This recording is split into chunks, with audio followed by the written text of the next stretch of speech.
Жалпы мынау бүгін мамандандырылған мектеп интернатында керемет іс-шара өтті. Машһүр Жүсіп Көпеевтің шығармашылығына байланысты.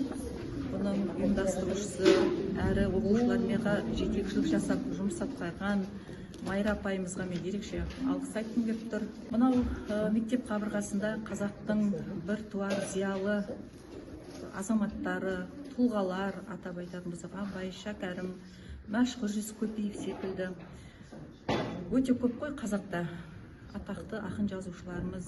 Мінекей өкінішке орай қазіргі таңда біздің жас буындарымыз көркем шығарманы оқуға, тарихымызды білуге аса көңіл бөлінбей жатқан тұстары бар. Әрине барлық бірдей деп айтуға болмайды, бірақ дегенмен осы бағытта мектепте атқарылып жатқан іс-шараларға мен өте ризашылығымды айтқым келіп тұр. Себебі Машһүр Жүсіп Көпеевті біздің оқушылардың арасында, жастардың арасында көпшілігі тани бермейді. Таныған күнде де ол кісінің шығармаларының мазмұнына, көркемдік ерекшелігіне, тәрбиелік мәніне аса көңіл бөліне бермейді. Мінекей бүгінгі іс-шарада осы мәселенің барлығы толығымен қамтылды деп мен айта аламын. Сондықтан бір ғана қатысушы, 19 студент оқушы ғана емес, жалпы тыңдармандар, осы мектептегі басқа да сынып оқушыларының қатысуы аз уақытта осы Машһүр Жүсіп Көпеев туралы көптеген ақпарат біле алды.